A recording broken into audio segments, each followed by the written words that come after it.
Everybody say, praise the Lord. Ang Diyos ay tumugon sa panalangin ni Haring David. Ganun din sa mga prayers natin. Ang sabi ng Biblia, He shall cover thee with His feathers. Tatabunan ka ng kanyang bagwis, ng kanyang pakpak, mga minamahal. Praise the Lord. Tatabunan ka ng Diyos, mga minamahal, at ikay manganganlong. Ibig sabihin, ikay panatag. No? Tingnan mo yung bata, mga minamahal, di ba? Kapag sila'y kinakandong ng kanilang magulang, komportable sila. Amen po ba? Amen po ba? Ang sabi ng Biblia, tayo po'y manganganlong at mga minamahal sa kanyang pakpak, mga minamahal, at tayo magkakaroon ng pagtitiwala. Palapakan po natin ang ating pinakamamahal na Panginoon. Everybody say, praise the Lord. Ang kanyang katotohanan, mga minamahal, ating kalasag, shield and buckler. No? Ang sabi ng sa Tagalog, kanyang tatakpan ka ng kanyang mga bagwis. Kanyang tatakpan ka ng kanyang mga bagwis at sa ilalim ng kanyang mga pakpak ay manganganlong ka. Ang kanyang katotohanan ay kalasag at baluti. Palapakan po natin ang ating pinakamamahal na Panginoon. Malakas sa palakpak po para sa ating dakilang Diyos. Everybody say, praise the Lord. Tayo pala ay pag-iingatan ng mahal na Panginoon, which is prayer natin na tayo pag-iingatan. At totoo, pinag-iingatan tayo ng ating mahal na Panginoon. No? Yung ating pagtaas ng kamay kanina sa lahat ng mga iningatan, alam po natin, may bawat isa sa atin, may kanya-kanya tayong patutuo na ang Diyos natin dito ay nag-iingat, mga minamalating mahal na Panginoong Jesus. Everybody say, praise the Lord. Everybody say, praise the Lord. Ngayon, mga minamahal, kung pag-uusapan natin yung tinatawag na protection, mga minamahal, huwag po nating isipin na nawala yung pag-iingat ng mahal na Panginoon kapag dumaraan ka sa mga pagsubok. Na parang nawawala ang proteksyon ng ating mahal na Panginoon kapag dumaraan ka sa mga kapighatian. Kapag dumaraan ka sa mga bagay na parang may nagbibigay sa iyo ng takot. Kagaya ng nararamdaman maging ng ating buong bansa. Hindi lang tayo. Buong bansa, mga minamahal, no? Yung mga nagbabanta ng mga kaguluhan, nagbabanta ng mga digmaan, no? Yan po ay kumbaga nagdaraan tayo diyan. Huwag po nating isipin maging mga pagsubok na meron tayo, bawat isa sa atin. Struggle na meron tayo, mga minamahal. Huwag nating isipin na kapag dumaan tayo diyan, hindi na natin kasama ang mahal na Panginoon. Na-miss na natin ang protection ng Diyos. Hindi po, mga minamahal. Actually, mga minamahal, bawat nangyayari sa buhay natin ay may purpose ang ating mahal na Panginoon. Makapalakpak po ba tayo sa ating mahal na Panginoon? Everybody say, praise the Lord. May pagsubok na dumating sa buhay mo para turuan kang magtiwala sa Diyos. Amen? Amen? May problemang dumating sa buhay mo para maunawaan mo na may plano ang mahal na Panginoon. Hindi plano natin. Hindi natin ito plano. Plano ba natin ito? Kung tayo ang tatanungin, siguro hindi natin iniisip yung ganitong paglilingkod. Dahil ang tao bulag sa katotohanan. Ang tao minsan gusto niya, siya ang nasusunod. Wala ka rito kung plano mo ang nasunod. Pero dahil plano ng Diyos ang nasunod sa buhay natin, mapalad tayo. Bakit? Naglilingkod tayo sa totoong Diyos. Naglilingkod tayo sa buhay na Diyos. Palapakan po natin ang ating pinakamamahal na Panginoon. Everybody say, praise the Lord. So, ang Diyos hinahayaan niya po. Nandiyan ang kanyang pag-iingat kapag dumaraan ka sa pagsubok. Amen po ba? Amen po ba? Nandiyan ang kanyang pag-iingat kapag dumaraan ka sa kapighatian. Nandiyan ang kanyang pag-iingat kapag may problema ka. Nandiyan ang kanyang pag-iingat kapag ikay nag-struggle, mga minamahal, kasi ipinapakita ng mahal na Panginoon na may purpose siya, may layunin siya. Bakit niya yun pinaparanas sa iyo? Bakit niya po yung pinapatikim sa atin, no? Yung mga ganyang kapighatian. Hindi ibig sabihin na wala na yung pag-iingat niya, kundi ipinapakita niya po sa atin na kahit dumaan ka dyan, nandyan ang pag-iingat sa iyo ng ating pinakamamahal na Panginoon. Palapakan po natin ang ating pinakamamahal na Panginoon. Malakas sa palakpak po para sa ating dakilang Diyos. Everybody say, praise the Lord. Everybody say, praise the Lord. Kasi mga minamahal, kung hindi tayo pararanasin ng mga problema, paano madidevelop yung pagtitiwala natin sa Diyos? Amen po ba? Halimbawa, panganib. Halimbawa, may nagbabanta ng kapahamakan. may nag-iisip sa'yo ng masama. Di ba? Anong gagawin mo? Kapag nararamdaman mo, may mga masamang tao, may mga anong gawa ng kaaway, ang gagawin mo, mananalangin. Amen po ba? At katulad ng sinabi ng ating mga pastor, kapag ikay magsisi, humingi ka ng tawad sa Diyos, at ikay mag-rebuke, hallelujah, praise the Lord, in Jesus' name, nandyan ka agad ang pag-iingat ng ating mahal na Panginoon. O, palakpakan po natin ang ating pinakamamahal na Panginoon. At saka, tignan niyo po, yung patutuan ng ating kapatid kanina, dapat nagbigti na siya. Dahil sa problema, tignan mo, dahil sa mga nangyari sa kanyang buhay, hindi niya na makayanan. So nagbigti na siya. Mabuti na lang po, hindi pa talaga natuluyan, minamahal, baga may plano pa ang mahal na Panginoon. Dahil sa problema na yan, mga minamahal, yung kanyang beloved husband, una na nakakilala sa ating pinakamamahal na Panginoon. At nagbago ang buhay. Amen. Amen. Nakapunta sa banal na gawain na ito. Nagbago ang buhay. So yung beloved wife niya, natuwa siya kasi yung husband niya nagbago na. Nagbago dahil sa mahal na Panginoon. So sabi niya, minamahal, ngayon pinagpala na po yung kanilang pamilya. Pinagpala na yung kanyang kabuhayan. Sabi niya po, sinong hindi maglilingkod sa Diyos? O maalala ko sa dako ng Talisay, may kapatiran tayo na may problema silang mag-asawa. Siguro habang nagdi-discuss sila sa kanilang problema, kasi yung kanyang beloved wife medyo mahilig sa sugal ba? At nai-involve na sa ibang other party, kumbaga third party. So namroblema silang mag-asawa. Habang sila nagdi-discuss, naglalakad, mga minamahal, hindi nila napansin, nasa loob na pala sila ng ating banal na gawain. Nakarating po sila sa gawain ng ating mahal na Panginoon. At pagpasok nila, siyempre inimbitahan, pinaupo, mga minamahal, alam niyo po, yun po ang naging kaparaanan ng ating mahal na Panginoon. Yung kanilang mga buhay, binago ng ating pinakamamahal na Panginoon. Nawala yung bisyo, naging payapa yung kanilang pagsasama. Everybody say, praise the Lord. Everybody say, praise the Lord. So yung problema, yung pagsubok, hinahayaan ng Diyos, pero hindi niya sinasabi na iniwanan kanya. Ipinapakita lang niya na kaya kanyang ingatan kahit may pagsubok pang dumating sa iyong buhay. Palakpakan po natin ang ating pinakamamahal na Panginoon. Malakas sa palakpak po para sa ating mahal na Panginoon. Everybody say, praise the Lord. Shadows of thy wings. Sa iyong, sa lilim ng iyong mga pakpak. Sa lilim ng iyong pakpak. Sa shadows of thy wings. Bakit may pakpak, mga minamahal na sinasabi? Inihalin tulad po ito, mga minamahal, dun sa mga ibon, o kaya yung manok, mga minamahal, di ba, pag may sila may sisiw, kapag sila may mga baby, may mga sisiw po sila, no? Hindi mo basta malapitan yung manok, amen po ba? Matapang po yan. Minsan nga, mas matapang pa sa agila yung manok kapag may sisiw. Ganon sila protective sa kanilang mga sisiw. Ganon sila mag-ingat. Galit sila pag ginagalaw yung kanilang mga baby, yung kanilang mga sisiw. Ganon, inahilan tulad ng Diyos ang kanyang mga anak. Ibig sabihin, kung itinulad ng mahal na Panginoon sa mga ibon, sa mga manok, kapag sila'y may sisiw, ganon sila katapang, ganon sila ka-protective sa kanilang mga baby, ibig sabihin, ganon din po ang pag-iingat ng Diyos sa bawat isa sa atin, mga minamahal.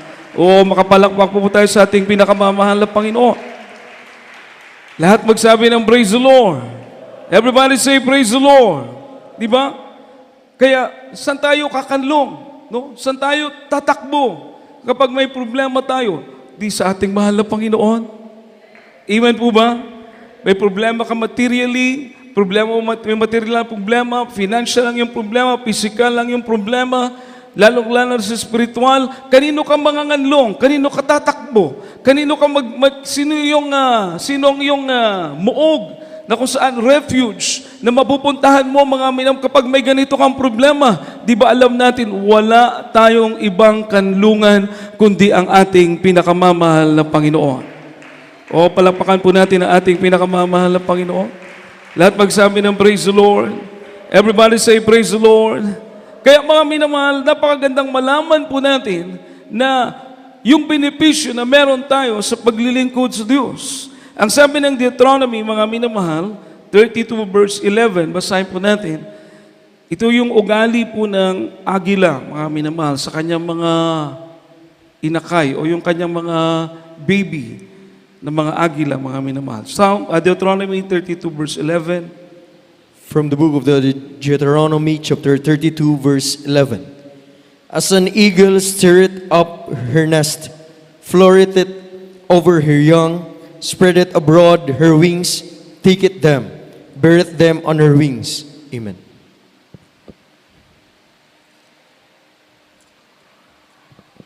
Dito po sa aklat ng Deuteronomio, Kapitulo 32, ang talatay 11. Parang agila na kumikilos na kanyang pugad, na yumuyong sa kanyang mga inakay, kanyang ibinubuka ang kanyang mga pakpak, kanyang kinukuha, kanyang dinadala sa ibabaw ng kanyang mga pakpak. Amen. Praise the Lord. Everybody say praise the Lord. Everybody say praise the Lord. Ito daw pong agila, mga minamahal, may ugali pala itong agila na kapag nakikita niya yung kanyang mga ibon, yung mga anak niya po, na may balahibo na, at kumbaga pwede nang mag-practice lumipad, ganun pala yung ugali ng agila. Pag magpugad po sila, gumawa sila ng nest, o sabay pugad sa salag, sa Cebuano pa, pugad, hindi po yan na gumagawa ng salag ang agila sa mababang lugar. Doon po yan sa pinakamataas. Ganun po sila gumawa ng nest o pugad o salag, mga minamahal, doon sa lugar na mataas. At kapag nakikita na po nila yung kanilang mga baby na pwede nang mag-practice lumipad, pwede nang i-train na lumipad, ang gagawin pala ng agila, yung magulang, bubugawin niya po, no? He flattereth, bubugawin niya, parang agila na kumikilos sa kanyang pugad, no? Bubugawin niya, minamahal, yung kanyang mga ibon. Siyempre, magugulat yung mga inakay, yung mga baby na agila, lilipad po yan. Ngayon, doon niya makikita yung may mga kakayahang lumipad na.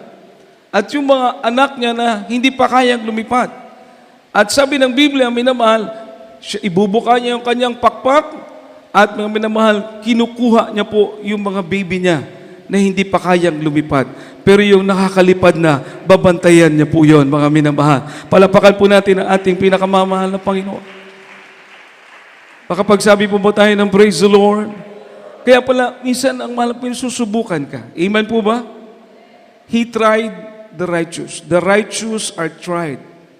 Sinusubukan ng Diyos ang mga matuwid. Parang katulad sa agila, bubugawin niya yung kanyang mga ibon. Titignan niya kung sino yung magsusumikap lumipad. At yung nakikita niya kapag hindi pa kayang lumipad, ito po'y kanyang iingatan, mga minamahal. Palapakan po natin ang ating mahal na Panginoon. Makakabenepisyo. Everybody say, praise the Lord.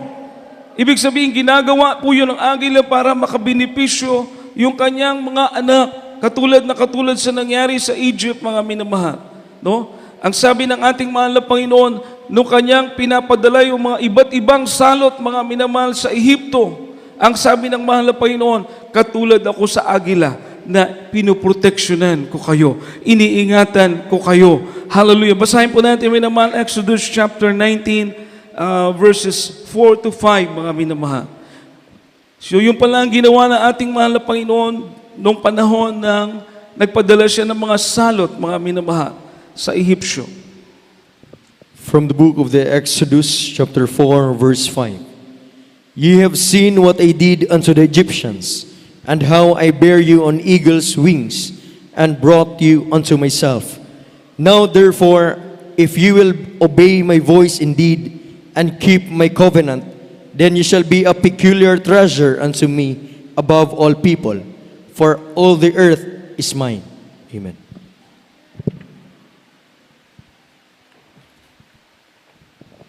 Dito po sa aklat ng Exodo, Kapitulo 19, ang talatay 19, 4, 5. Inyong nakita ang aking ginawa sa Ehipsyo, at kung paanong dinala ko kayo sa mga pakpak ng agila, at kayo'y inilapit ko sa akin din.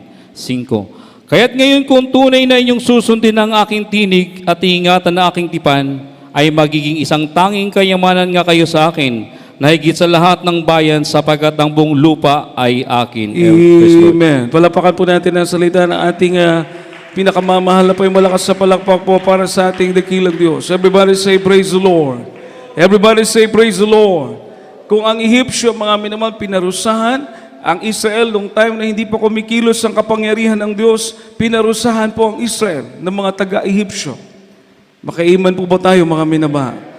Pinarusahan, ginawa silang laborer with no payment, no salary. Kumbaga, in-exploit sila ng mga Egyptian. Yung mga nakikita po natin, mga pyramid, mga, mga minamahal, mga infrastructure sa time ng Egypt. Yung mga Israelites pala yung taga-hakot niyan, taga-build niyan. Sila rin ang gumagawa ng mga bricks, mga Israelites. So, in-exploit nung time na yon, mga minamahal. Pero nung kumilos na ang kamay ng Diyos, nung kumilos na ang mahal na Panginoon, dahil umiiyak na, nananalangin ang Israel. Mga minamahal, anong sabi ng Biblia? Dumating ang salot sa Israel, pero sabi ng mahal na Panginoon, katulad ako sa agila, na aking kayong iningatan sa aking mga pakpak at dinala ko sa akin. Amen. Palapakan po natin ang ating pinakamamahal na malakas sa palakpak para sa ating mahal na Panginoon. Everybody say, praise the Lord. Everybody say, praise the Lord. Ngayon, kung inyong susundin ang aking mga utos, ang aking tinig, mga minamahal, sabi ng mahal na Panginoon, at inyong iingatan ang aking mga tipan, kung inyong susundin ang aking tinig, at yung iingatan ng aking tipan, sabi ng mahal na Panginoon, kayo'y magiging aking natatanging kayamanan. Oo, palakpakan po natin ang ating mahal na Panginoon. Lalo kang iingatan ng Diyos. Amen po ba? Amen po ba? Amen po ba? Everybody say, praise the Lord. Lalo kang iingatan ng Diyos. Nakinig ka, biro mo'y pinakita niyang pagliligtas sa atin. Tayo hinango sa lusak ng kasalanan. Inalis tayo sa pagpaparusa ng kaaway. Inalis tayo sa pagpapahirap ng dyablo. Bakit po? Tayo'y pinatawad ng ating pinakamamahal na Panginoon. Pinagaling niya ang ating mga karamdaman. Naging bagong nilalang tayo dahil kay Kristo. Kapag tayo'y dumadalangin, kapag tayo'y nagpupuri, kapag tayo'y lumalapit, sumasamba sa Diyos, hindi bingi ang ating pinakamamahal na Panginoon.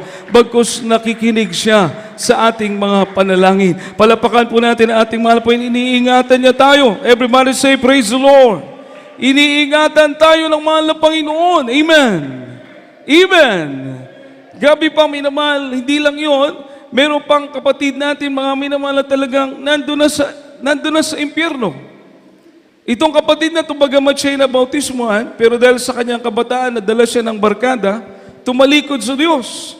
So nung napahamak, na-disgrasya sa motor, tumama ang ulo sa poste, dahil nasa influence ng alak, basag dito yung noon niya nabasag, mga minamahal. Ang sabi niya po, 1/4 ng kanyang brain natanggal. Imagine. Patay na dumating sa ospital.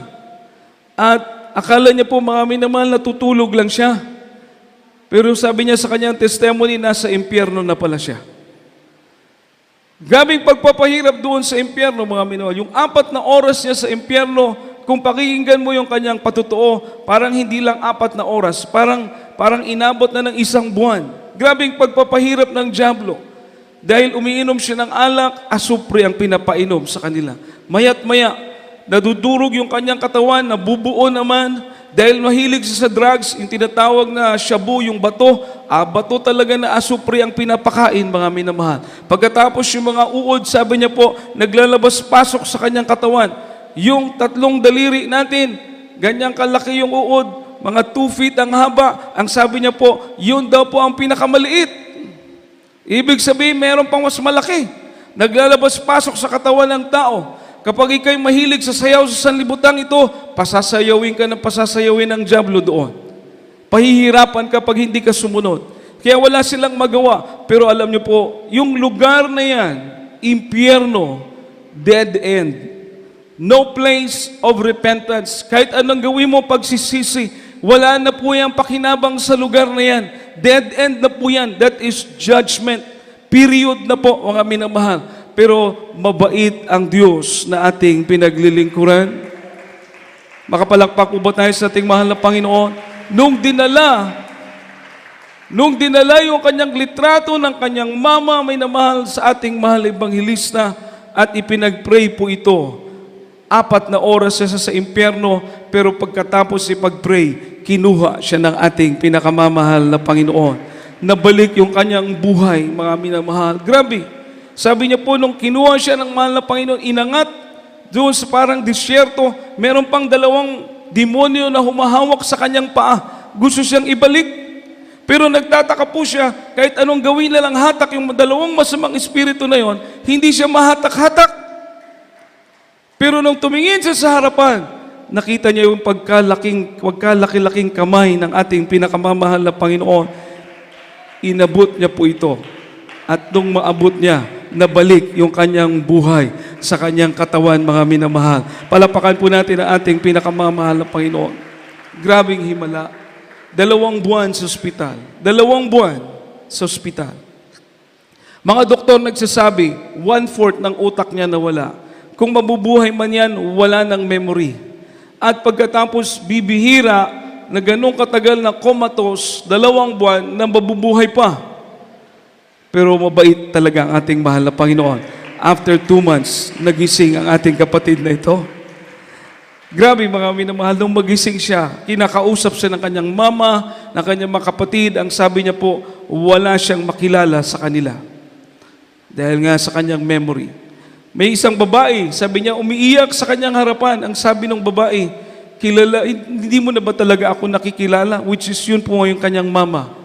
Hindi mo na talaga ba ako nakikilala? Umiiyak mga minamahal. Hindi niya ba niya talaga kilala?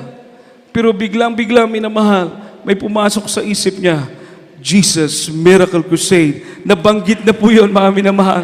Jesus Miracle Crusade, International Ministry. At sa loob ng 1 oras, from that time na sinabi niya po yun, ibinalik ng mahal na Panginoon yung kanyang memory, pati yung lugar na kung saan siya nanggaling, mga minamahal. Palapakan po natin ang ating pinakamamahal na Panginoon. Malakas sa palakpak po para sa ating dakilang Diyos. Hallelujah! Everybody say, praise the Lord! Bakit po yung ginagawa ng mahal na Panginoon sa banal na gawain ito? Bakit po ginagawa ng mahal na Panginoon sa atin ang mga naglilingkod sa Diyos? Upang sabihin natin na sa Diyos merong pag-asa, sa Diyos may kaligtasan, sa mahal na Panginoon may buhay na walang hanggan, may kapatawaran ng mga kasalanan, may kapayapaan, may katiyakan. Saan po ito makikita ng mga tao, mga minamahal? Doon sa mga tunay na naglilingkod sa ating pinakamamahal na Panginoon. Oo, palakpakan po natin ang ating mahal na Panginoon, minamahal. Everybody say, praise the Lord.